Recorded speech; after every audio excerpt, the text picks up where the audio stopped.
Hello students. अभी तक के हमारे वीडियोस में हमने डिफरेंट ज्योमेट्रीज में क्रिस्टल फील्ड स्प्लिटिंग के बारे में पढ़ा था।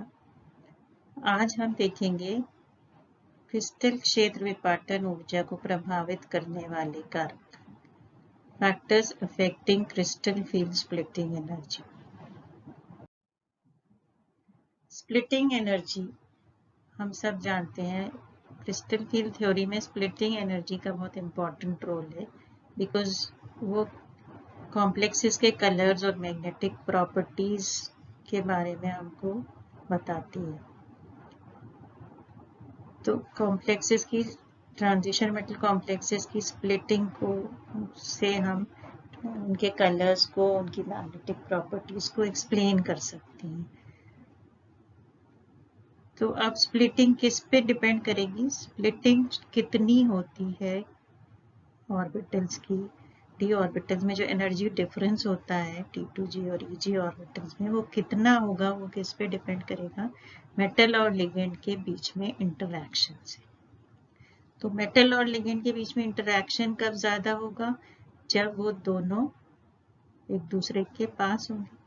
तो जितना ml डिस्टेंस होगा वो डिसाइड करेगा कि extent of splitting of orbitals कितनी होगी। तो वो फैक्टर्स जो मेटल और लिगेंड को एक दूसरे के पास लाएंगे, वो डेल्टा की वैल्यू को बढ़ाएंगे।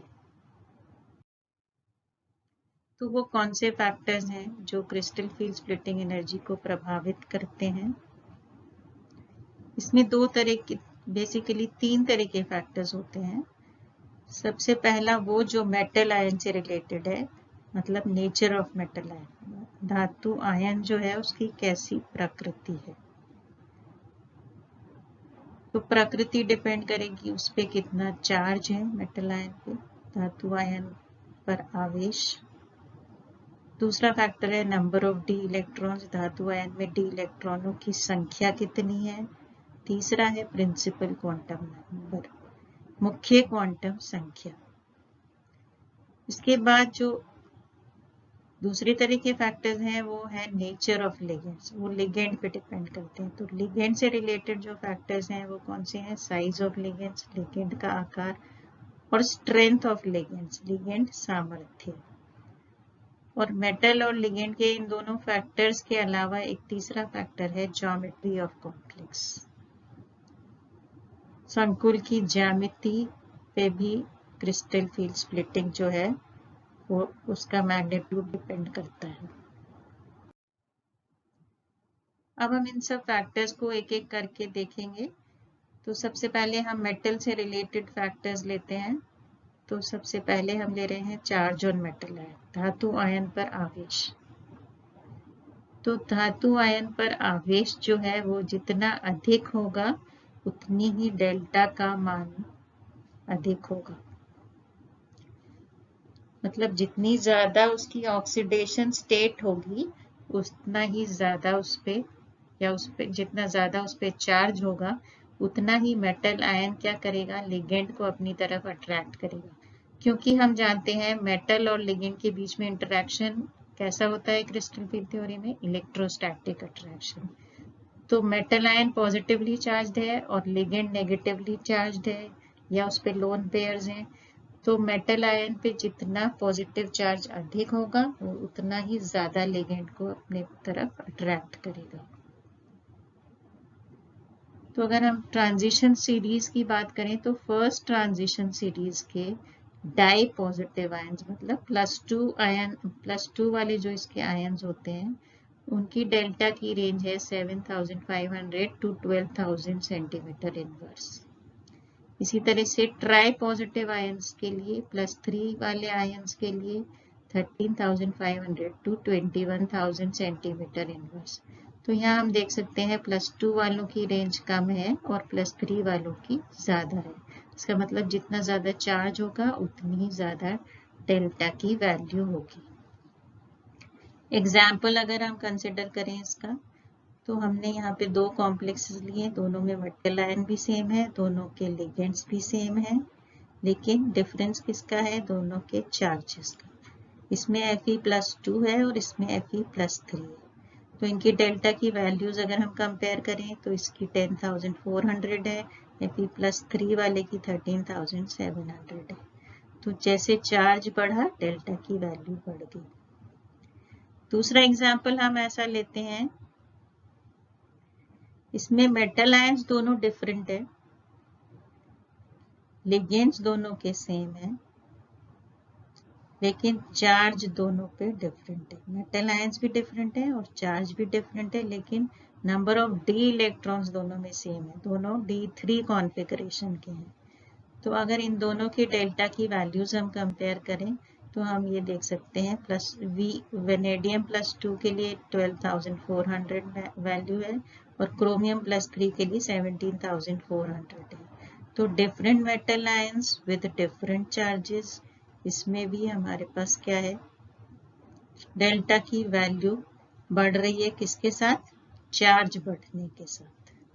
तो जितना मेटल आयन पे ज्यादा पॉजिटिव चार्ज होगा उतना ही अधिक उसकी डेल्टा की वैल्यू होगी। नेक्स्ट फैक्टर है number of D electrons, D electrons की संख्या। तो डी इलेक्ट्रॉन्स की संख्या जो है, वैल्यू ऑफ डेल्टा जो है वो नंबर ऑफ डी इलेक्ट्रॉन्स बढ़ने के साथ कम होती है। इसका एग्जाम्पल है, कोबाल्ट का +2 कॉम्प्लेक्स लिया है हमने और निकल का भी +2 वाला कॉम्प्लेक्स लिया है। दोनों के में जो लिगेंड्स हैं वो सेम है, वाटर H2O। तो अगर इनका हम डी कॉन्फ़िगरेशन देखें तो CO तो D7 है और निकल D8 है। तो नंबर ऑफ डी इलेक्ट्रॉन्स बढ़ रहे हैं तो CFSE का मान, डेल्टा की वैल्यू जो है वो कम हो रही है। इसकी 9300 है, इसकी 8500 है। Next is principal quantum number of metal d electron. जो धातु का डी इलेक्ट्रॉन्स है वो उसकी मुख्य क्वांटम संख्या क्या है या वो कौन सी ट्रांजिशन सीरीज को बिलोंग करता है, उस पे भी डेल्टा की वैल्यू डिपेंड करेगी। तो जितना ज्यादा प्रिंसिपल क्वांटम नंबर होगा उतना ही डेल्टा की वैल्यू ज्यादा होगी। तो अगर हम एक ही तरह के कॉम्प्लेक्सेस लें, फर्स्ट ट्रांजिशन सीरीज के, सेकंड ट्रांजिशन सीरीज के और थर्ड ट्रांजिशन सीरीज के, तो हम देख सकते हैं कि डेल्टा की वैल्यू जो है वो 40 to 50% है। अगर उन मेटल आयंस की सबकी ऑक्सीडेशन स्टेट सेम है और वो तीनों डिफरेंट ट्रांजिशन सीरीज के हैं, तो फर्स्ट ट्रांजिशन सीरीज से अगर हम सेकंड ट्रांजिशन सीरीज में जाएंगे तो 40 to 50% डेल्टा की वैल्यू बढ़ जाती है।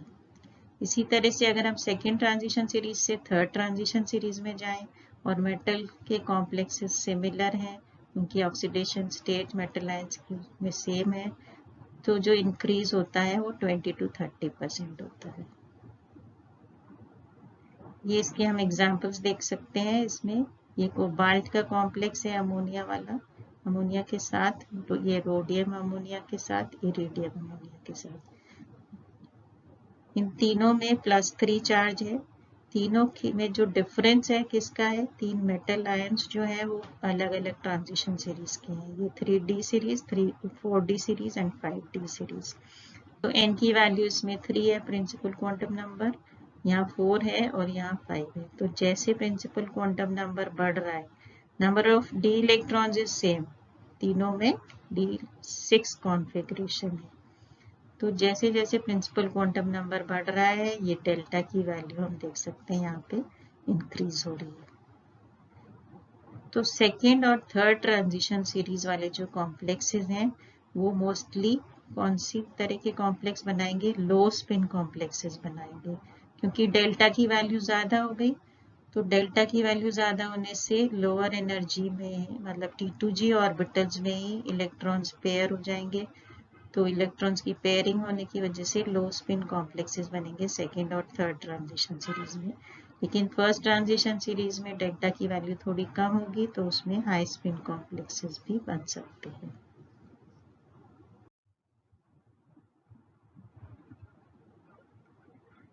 अब इसको हम एक्सप्लेन कैसे कर सकते हैं। जो अगर हम फर्स्ट ट्रांजिशन सीरीज से सेकंड में आते हैं, सेकंड से थर्ड में आते हैं, तो वो जो डेल्टा की वैल्यू इंक्रीज क्यों होती है, क्योंकि 4d ऑर्बिटल्स जो हैं उनका साइज 3d ऑर्बिटल्स से बड़ा है, तो उसकी वजह से वो लिगेंड के साथ स्ट्रांगली इंटरैक्ट कर सकती हैं वो d ऑर्बिटल्स। कैसे कर सकती हैं, क्योंकि जैसे आप फर्स्ट ट्रांजिशन सीरीज से थर्ड में आते हैं तो मेटल आयन जो है उसका साइज बढ़ जाता है। अब जब मेटल आयन का साइज बढ़ जाएगा तो लिगेंड्स जो हैं वो थोड़ा सा रिलेटिवली एक दूसरे के दूर होंगे, तो उनमें स्टेरिक हिंड्रेंस नहीं होगा, तो लिगेंड्स मेटल के ज़्यादा पास आ पाएंगे, और ज़्यादा पास आएंगे तो उनमें ज़्यादा इंटरेक्शन होगा, उसकी वजह से उनमें ज़्यादा स्प्लिटिंग होगी। इसको हम समझ सकते हैं इस डायग्राम से। इस पिक्चर से ये क्लियर हो रहा है आपके पास। अगर हम यहाँ देखें तो ये 3d वाली मेटल आयन की dx² - y² ऑर्बिटल है, और ये 4d वाले मेटल आयन की dx² - y² ऑर्बिटल्स है। यहाँ पर हमने एक ही ऑर्बिटल दिखा रखी है। तो इसमें आप देख सकते हैं ये दो लिगेंड्स जो हैं इनमें बॉन्ड डिस्टेंस, इन दोनों में जो डिस्टेंस है बिटवीन टू लिगेंड्स वो इतना है। और 4d में क्या हुआ, ये दोनों लिगेंड्स जो ये बहुत लाइट कलर से ब्लू से दिखा रखा है हमने लिगेंड्स, तो इन दोनों लिगेंड्स के बीच में डिस्टेंस बढ़ गया, तो इंटर लिगेंड रिपल्शन कम होगा, लिगेंड एक दूसरे से इंटरैक्ट नहीं कर पाएंगे या उनमें रिपल्शन कम होगा क्योंकि डिस्टेंस बढ़ गया। ठीक है, तो क्या होगा, ये लिगेंड्स मेटल आयंस की मेटल की d ऑर्बिटल से ज़्यादा इंटरैक्ट करेंगे और मेटल के ज़्यादा क्लोज आ पाएंगे। इसमें मेटल के ज़्यादा क्लोज नहीं आ पाते क्योंकि इनमें इंटरलिगेंड रिपल्शन हो जाता है क्योंकि ये पास है। लेकिन यहाँ पे इनमें डिस्टेंस बढ़ गया तो इनमें इंटरलिगेंड रिपल्शन, आपस में रिपल्शन कम हो गया, तो ये लिगेंड्स मेटल के साथ ज़्यादा इंटरैक्ट करते हैं, मेटल के ज़्यादा पास आ पाते हैं, तो उसकी वजह से जितने ज़्यादा पास आएंगे उतनी ही हमने देखा है डिस्टेंस जितना कम होगा उतने ही स्प्लिटिंग ज़्यादा होगी।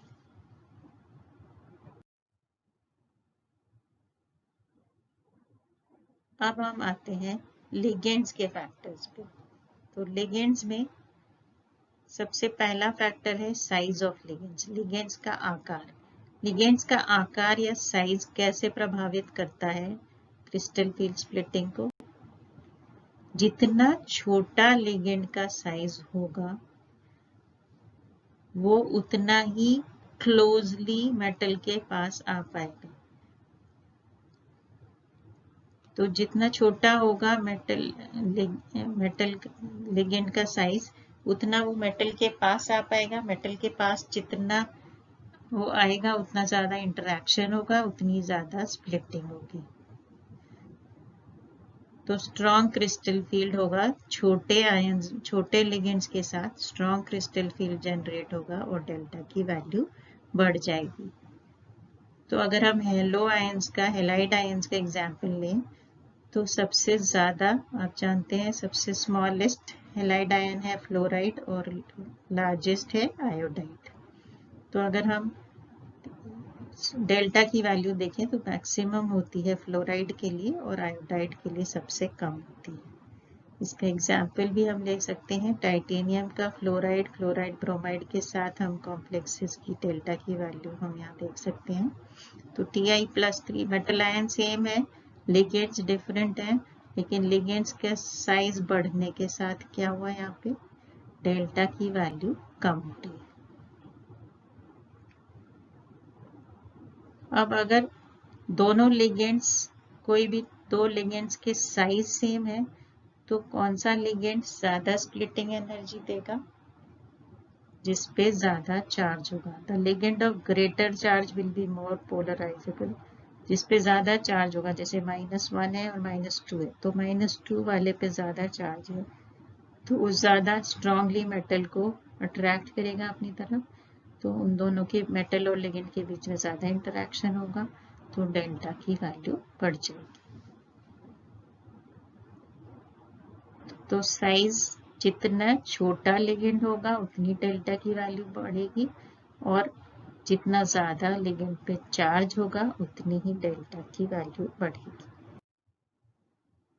दूसरा लिगेंड से रिलेटेड फैक्टर है relative strength of ligands, ligand का सामर्थ्य। अगर हम लिगेंड्स को की जो फील्ड स्ट्रेंथ होती है, लिगेंड कोई भी लिगेंड कितना फील्ड जनरेट करेगा उसकी मतलब वो कितनी उसकी डेल्टा की वैल्यू है, जो स्पेक्ट्रल स्टडीज से हमने उसकी सबकी फील्ड स्ट्रेंथ निकाली गई है, उस सीरीज को हम बोलते हैं स्पेक्ट्रोकेमिकल सीरीज। तो इस स्पेक्ट्रोकेमिकल सीरीज से हमें पता चलता है कि कौन सा लिगेंड स्ट्रॉन्ग है और कौन सा वीक है। तो यहाँ पे हम देख सकते हैं ये हमारे पास स्पेक्ट्रोकेमिकल सीरीज है। इसमें अगर आप देखें तो हैलाइड आयंस जैसे आयोडाइड, ब्रोमाइड, क्लोराइड, फ्लोराइड, ये सब कैसे हैं, वीक लिगेंड्स हैं। इस डायरेक्शन में जैसे हम जाएंगे तो फील्ड स्ट्रेंथ बढ़ती जा रही है। तो इसमें बीच में वाटर है और लास्ट में कार्बोनिल, साइनाइड, ऐसे आयंस हैं जो पाई बॉन्ड्स वाले हैं। ठीक है, तो depending on the ligands present in the complex, अब कॉम्प्लेक्स में इनमें से कौन सा वाला लिगेंड है उसके हिसाब से उसकी स्प्लिटिंग एनर्जी होगी। अगर उस लिगेंड शुरू में आयोडाइड, ब्रोमाइड, इनमें से कोई लिगेंड है तो वो कैसा कॉम्प्लेक्स बनाएगा, वीक फील्ड कॉम्प्लेक्स बनाएगा। अगर लास्ट वाले लिगेंड्स के साथ मेटल कॉम्प्लेक्स बना रहा है तो वो स्ट्रॉन्ग फील्ड कॉम्प्लेक्स बनेंगे। तो ये स्पेक्ट्रोकेमिकल सीरीज इसमें दिखा रखी थोड़ी शॉर्ट में, मेन इसमें एनायंस या लिगेंड्स ले रखे हैं। तो इसमें आयोडाइड से लेके वाटर तक जो लिगेंड्स हैं वो कैसे लिगेंड्स हैं, वीक फील्ड। तो उनमें जो डेल्टा की वैल्यू होगी वो कम होगी और वाटर के बाद वाले लिगेंड्स में डेल्टा की वैल्यू ज़्यादा होगी, तो उनको हम बोलते हैं स्ट्रॉन्ग फील्ड लिगेंड्स। तो दोनों में डिफरेंस क्या होगा, स्ट्रॉन्ग फील्ड लिगेंड्स और वीक फील्ड लिगेंड्स में। स्ट्रॉन्ग फील्ड लिगेंड्स जो है वो उसमें स्प्लिटिंग ज़्यादा होगी, स्प्लिटिंग ज़्यादा होगी तो डेल्टा की वैल्यू ज़्यादा होगी, मतलब Eg और T2G के बीच में एनर्जी डिफरेंस ज़्यादा होगा। ये एनर्जी डिफरेंस ज़्यादा होने से क्या होगा, जो इलेक्ट्रॉन्स हैं वो इस T2G लेवल्स में ही पेयर हो जाते हैं और Eg में पेयरिंग के बाद इलेक्ट्रॉन्स आता है, तो इसलिए ये लो स्पिन कॉम्प्लेक्सेस होते हैं। और वीक फील्ड वाले जो लिगेंड्स हैं, जो इस स्पेक्ट्रोकेमिकल सीरीज में जो शुरू में जो लिगेंड्स आ रहे थे आयोडाइड, ब्रोमाइड एक्सेट्रा, उनमें स्प्लिटिंग इस तरह की होती है, Eg और T2G में एनर्जी डिफरेंस बहुत कम होता है, इसलिए इलेक्ट्रॉन यहाँ पे पेयर नहीं होता, पहले Eg में चला जाता है। तो इसलिए ये कैसे कॉम्प्लेक्सेस बनाएंगे, हाई स्पिन कॉम्प्लेक्सेस बनते हैं। अब जैसे ये लिगेंड की सीरीज है, इसी तरह से हम मेटल आयंस के लिए भी एक सीरीज बना सकते हैं। तो मेटल आयंस की के कॉम्प्लेक्सेस की स्टडी करके एक ही लिगेंड के साथ अलग अलग मेटल आयन लगा के इनकी भी एक स्टडी की गई और इनको इंक्रीजिंग फील्ड स्ट्रेंथ के ऑर्डर में अगर हम लगाएं तो मेटल आयंस की ये सीरीज हमारे पास आती है। तो इसमें जो लास्ट में है ये हायर वाली जो 4D 5D सीरीज वाले आयंस हैं लास्ट में, 3D 4D 5D। ठीक है, तो इस तरह से इसमें जो डेल्टा की वैल्यू है इस ऑर्डर में बढ़ती है। तो जॉर्गेनसन ने एक फॉर्मूला दिया, जॉर्गेनसन फैक्टर इसको हम बोलते हैं, जिससे इसने ऑक्टाहेड्रल स्प्लिटिंग फील्ड एनर्जी जो है वो दोनों चीज पे डिपेंड करती है, लिगेंड पे भी और मेटल पे भी। तो लिगेंड के लिए इसने जो फैक्टर लिया उसको ये बोलता है एफ लिगेंड, और मेटल के लिए जो फैक्टर लिया उसको बताया, उसको नाम दिया जी मेटल। तो जी फैक्टर मेटल से रिलेटेड है और एफ फैक्टर लिगेंड से रिलेटेड है। तो लिगेंड्स की जो स्पेक्ट्रोकेमिकल सीरीज है उसमें वाटर बीच में आता है, तो वाटर के लिए एफ की वैल्यू इसने 1 मानी।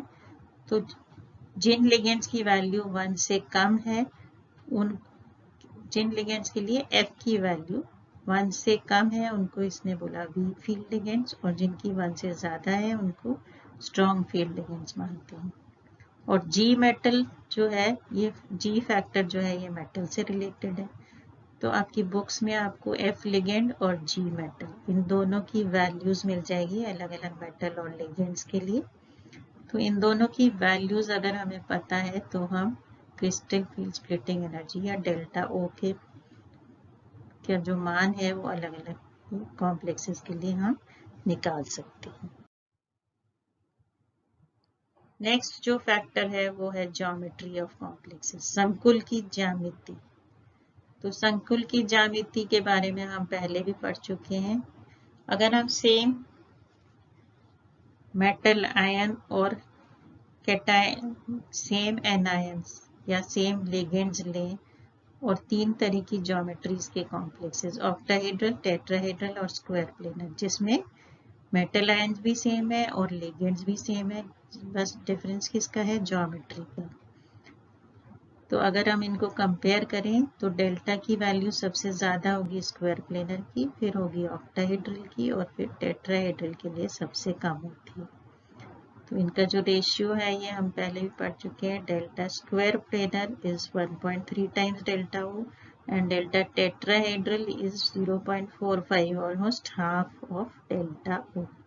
तो टेट्राहेड्रल का ऑक्टाहेड्रल से ऑलमोस्ट हाफ डेल्टा की वैल्यू होती है। ये क्यों होती है ये भी हमने पढ़ा था अपनी लास्ट वीडियो में। जो टेट्राहेड्रल कॉम्प्लेक्सेस जो होते हैं उनमें हमारे पास केवल 4 ही लिगेंड्स होते हैं, लेकिन ऑक्टाहेड्रल में लिगेंड्स 6 होते हैं।